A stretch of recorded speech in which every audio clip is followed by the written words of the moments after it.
If you've been watching my videos, you'll notice that I got this inspection camera here and been kind of poking it around on the car, and I found that animal critter nest in the left side, inside the left frame rail, and I'm going to clean that out today, and I'm going to use the camera to see what I'm doing. I'm going to make some type of coat hanger apparatus to kind of scoop it out. There is a hole in the chassis where I think the critter got in. The other side there isn't a hole there, but this side there is. Hopefully you can see it. Okay, now you can see the hole that I'm talking about in the chassis. And on the other side here, I guess it does have one. I didn't think it had one, but it does. And but that side's clean. But anyway, we're going to get that camera and I'm going to shove it through this hole right here, and then I'm going to make like a thing with some coat hanger that I can, because it's all the way up to the front of the chassis there where it starts to go up.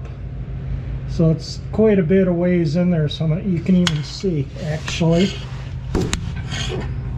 hole in the chassis right there where it's, some of it is. So yeah, so I got a bit of cleaning out to do here, and then I'm gonna get up there somewhere, maybe take the tire off, I don't know, see if there's another hole in the chassis that I can stick an air hose on there and blow it out too.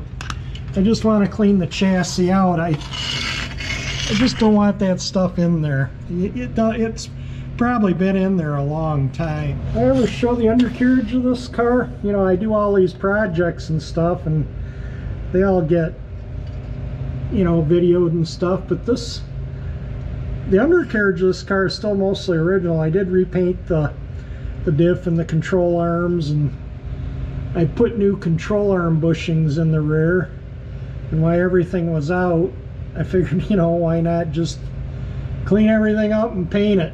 And that's just the way I am, you know that. So anyway, yeah, so the whole diff, carrier, the control arm springs, I put new springs at the time in, new shocks. So the rear suspension's all been rebuilt, the front suspension's been all rebuilt. But all this stuff is original.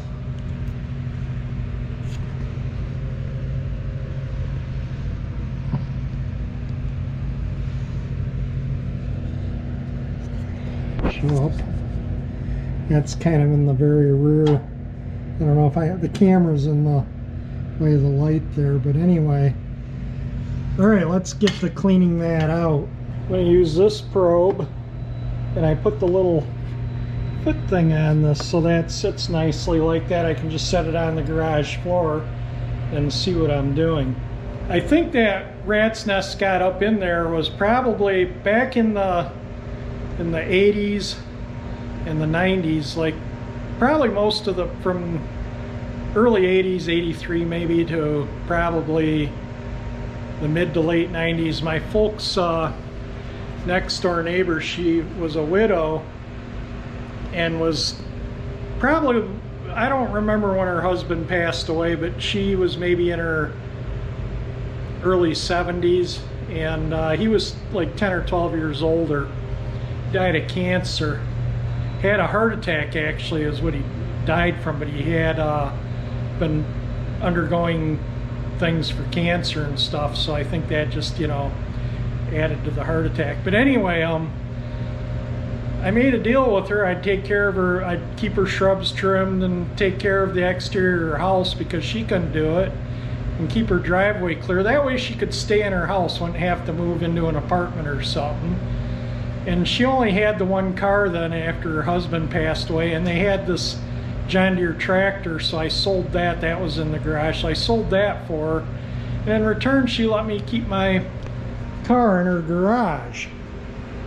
And I remember one year, I'd go over there periodically during the winter, you know, and if I was over there snow blowing or shoveling, and pop the hood up, you know, pull the cover off and pop the hood up. One year, chipmunks had built a nest on the intake manifold. And so I put some traps out, you know, those big huge wooden rat traps, so some oatmeal and peanut butter on the thing, and set them around in the garage. And because, you know, I cleaned up the mess and I sprayed WD-40 on the engine to kind of, you know, so the smell would kind of detract them from coming back. But I ended up getting two that winter out of the garage, and the one I got, I think, you know, there might have been a third one, I don't know, but anyway, I got two and no more in the rest in the traps the rest of the winter. And I think one of them nested on the engine and the other one nested in the frame rail there, and that would have had to, the last I kept the car there was maybe 98, 99, somewhere around in there. So it's been in there a long time. She passed away in, I don't remember, it was in the 2000s, and she was 95 years old when she passed away. But anyway, that's when I suspect that nest got into the chassis of the Bel Air. So it's not there's nothing here. I have mouse poisons out here under my toolbox and around in the garage, and I've never had them touched, and I've never seen mice around here. And I've seen rats, but I put out rat poison and got them too, and there's some neighbors' cats, they tend to take care of the rats too. So, you know, it's an urban area, so rats aren't an uncommon thing in urban areas. But anyway, I'm gonna try and make something and get that frame cleaned out. And another thing on this camera, as long as I'm yapping here, boring you, my brother at one time worked for, well, he retired from Chrysler Corp, but he had different positions over the years through promotions and stuff. And at one time he purchased all the specialty tools for the corporation, for their dealers and for the corporate and everything. And the vendors would bring them tools all the time to, you know, try out. And I remember he used to bring these inspection cameras home frequently. And I remember back in probably the 90s shoving one in all through the engine of this. But the quality wasn't that great. It was probably like that Harbor Freight. That was the technology back then. When he saw the video on this camera here that you guys saw, he was like, wow, they've come a long ways with those cameras, and he wants to borrow it with the triple lens to look at the valves in the Polaris RZR.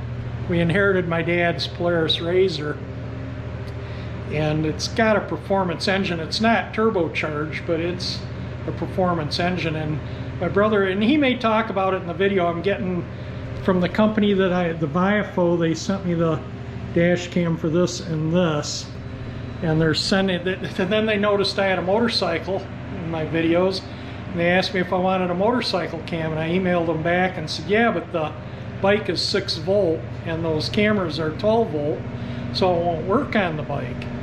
And I told them, but we do have a Polaris RZR. It's an RZR, they just call it a RZR, that I could install it on, and that, you know, it's 12 volt electrical. And they were like, well, that'd be great, because they've never had one installed on a RZR. They're for motorcycles. So when that arrives in the next week or so, I'm gonna send it out to my brother, and I might send him with this too. And my GoPro I'm using right now, and let him at his leisure install that M1 motorcycle cam on the RZR, and he'll probably show you the valves in the RZR with this too. And he has a KTM dirt bike too. You know, we grew up riding motorcycles and dirt bikes and stuff, and he has to, because the valve springs are so strong, so you can run it at the higher RPMs without floating the valves. It hammers the valves closed and hammers the seats and stuff out. So you got to do a valve job on them every couple of years on that KTM. He has to, you know, he's done a number of valve jobs on it. And the RZR, he couldn't get it to start at one time, and it had 0 valve lash. So he took it all apart and adjusted the valve lash to specifications. And that, you know, took care of it. But he wants to look at the valves to see if he needs to do a valve job on it, pull aheads. It doesn't have a lot of runtime on it, but apparently it's a common issue with those engines. And, you know, like on the KTM bike. And any of you that ride, you know, dirt bikes like that, you know what I'm talking about. So, you know, it's not like a lawnmower engine or a car engine where you just run them and go. They require significant amount of maintenance to keep them in top-notch running condition. And so anyway, we're gonna have some video of that coming up too, of the valves in the Razor and installing the M1 Viafo M1 camera on the Razor. And I think you'll enjoy it, and hopefully you'll enjoy it. But anyway, let me stop yapping here and we'll get going on cleaning that nest out of the Bel Air. This is what I'm going to start with. I just took a piece of coat hanger and hang stuff up when I do painting. I'm going to just start getting stuff out with this, and I'll find something longer to reach up further as needed.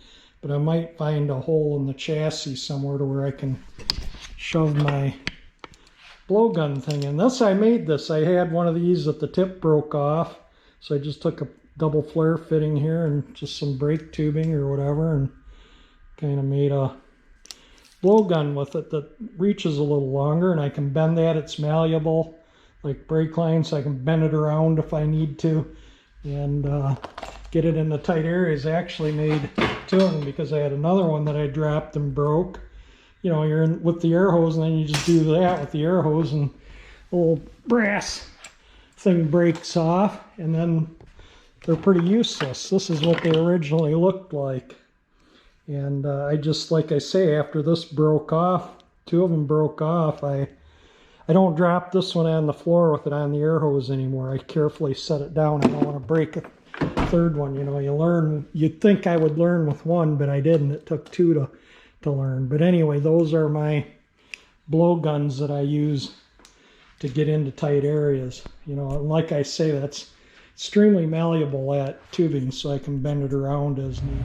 Just going to kind of show you here. I got the camera shoved in there. It's giving me a view, and I'll record some of that too as I'm fishing the coat hanger up in the hole. I'll probably have to bend the coat hanger a little bit as needed to get it to where I got it to go. But I'm going to shove this up there and see what I can pull out of there. Sorry, I wasn't watching the camera screen to where it was showing. But I'm going to try and get this up in there and pull that crud out of there. And I'll may make something different. All right, I'm already getting stuff out of the hole. Bit of, it's like tape or plastic of some type, like some type of tapey stuff. And you can see I stirred some stuff up in there. You can see it floating around. That thing is pretty sensitive, pretty good camera. But anyway, I'm going to get in there and do some digging and clean that out. I'm going to turn the radio on while I do it, but like I say, I'll do a little video with the inspection camera for you too. And then I'm going to clean it out, and I'll show you once it's all cleaned out.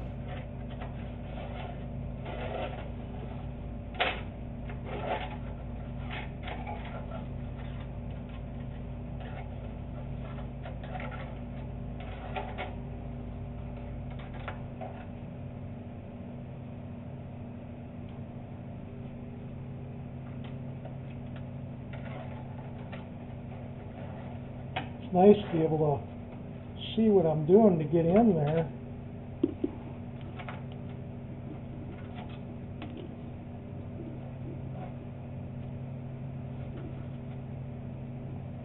Well, it looks like I'm working in the bottom of an ocean with the dust that I stirred up in there.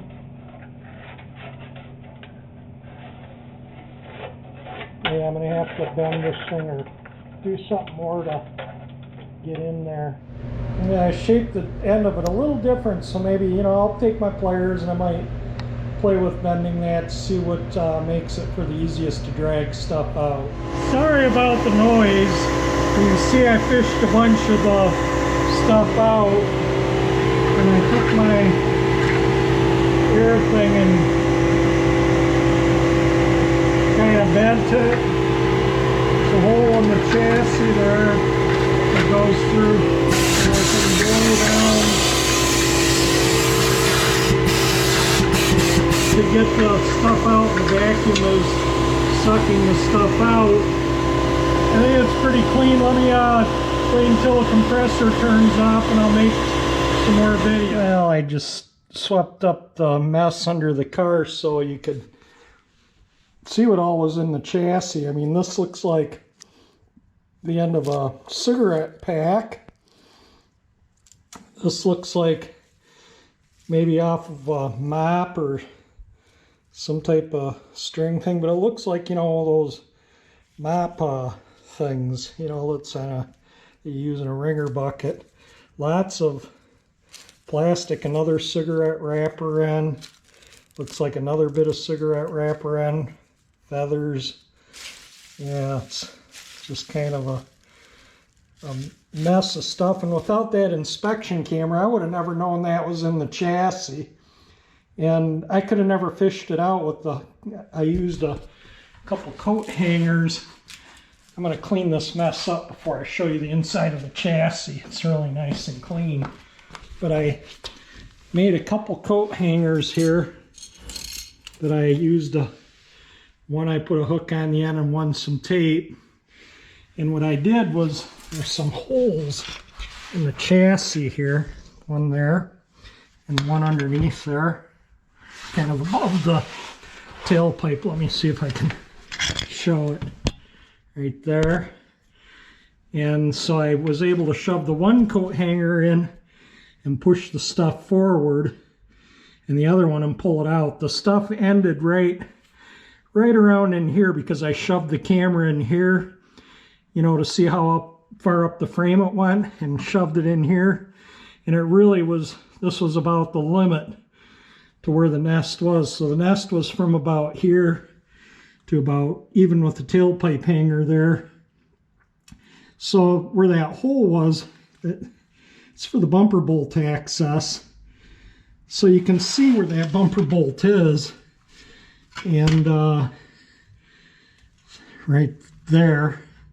So from there to there was really not much of anything. It was all from here to here, the nest. So this whole part of the chassis was full.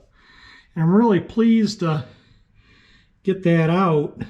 You know, like I said, I didn't even know that was in there till I was playing with that camera that Teslong sent me.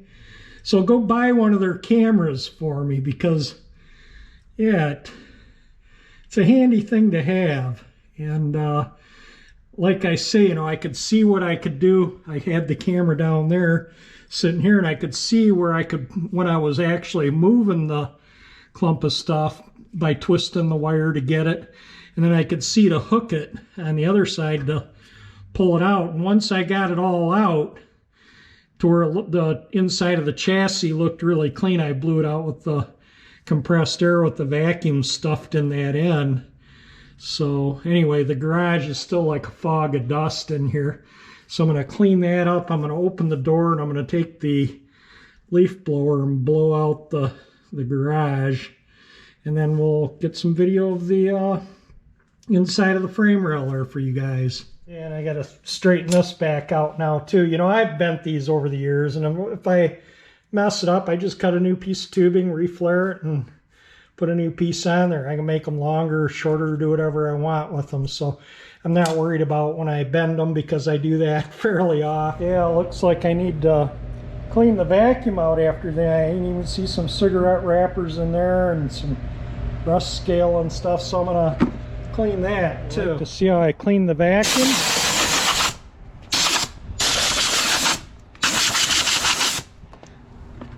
Yeah, and I'll take that pad off and blow it, but I get the heavy dirt off so I don't put it all over me when I go to pull it apart. There would be, I clean the vacuum, and one I buy these things in estate sales. I don't think I've ever bought a new shop vac, but anyway, I take those miserable balls out, these wet dry vacuums. I never vacuum water up with these little 1 gallon ones. I just use it to vacuum cars out, and there's nothing more annoying when these things tip over and that ball sticks there and they start screaming and lose their suction. So I take out these 4 screws, take this part off, and take that ball or plastic sleeve or whatever they use, throw it away, and put the vacuum back together. That way this thing will work upside down. You know, if I'm dragging it around, vacuuming the car out, I don't have to shut it off every 30 seconds to let the ball drop. That's just so annoying. But anyway, I cleaned blew the paper filter off and the foam filter and the ring here. So I'm going to throw it back together, and then I'll show you the inside of the frame rails with the inspection camera there, the Teslong. Well, now that I got all the mess cleaned up and can lay under the car without laying in a ½ inch of dirt and rat's nest stuff, let's take a look in the chassis, see how it looks with the inspection camera. So I'll just do a little video of the inside of it for you there. There you go. Look how nice and clean that is in there now. And I'm shoving this thing quite a ways up in there, almost to the front of that hole where I was showing you earlier. Anyway, yeah, and let me turn it around. Let's see, I just showed that one bolt that was in a previous video. Anyway, you can see it. Turn it around, show that there's the back of the chassis. Very nice and clean all that is now. That's this back part back here. It's back still, as you can see. Looking really good, really happy with that. Cleaned up nice. I'm surprised at how clean it looks. I think I'll get one of those cans of, you can get those cans of spray rust neutralizer or whatever it's called with the long nozzle. I might get a can and hit the inside of both the rear frame rails. The other side was just as clean as this. I never touched it. This side I cleaned out. It looks really good. So I'm really happy that that isn't trashed in there from, obviously something had lived in there, nested and lived in there. And again, I'll leave a link in the description for this camera. And I really like this too, this 3 triple lens, you know, for $60, and the quality of video you get from this, or this will take still photos or video with sound, but for the quality this thing gives, it's worth every penny of the $60, and this thing's worth every penny of the $120. Like I say, I've never used one that has this good a quality of picture, and I have not charged this since they sent it to me, and it's just now to where the battery indicator shows it needs charging, and I have used the heck out of this thing a lot more than what you've seen in my videos. I really have to say it's a nice thing to have. Recommend, you know, you get one if you'll, you know, like what you see here and if you have a classic and you want to check things out on it, you know, on your cars or on your house or whatever, you know, it's pretty slick unit. But anyway, that's going to be it for this video. I'll leave a link in the description again for the camera and the cable, just because, you know, I think a lot of you guys, you know, I think you'd enjoy having one. But anyway, that's it for this video. If you liked it, hit the like button. That helps out, gets me more views. It just is a big help. And if you want to subscribe, that 348 engine icon there that pops up will subscribe you. And thank you for watching my video.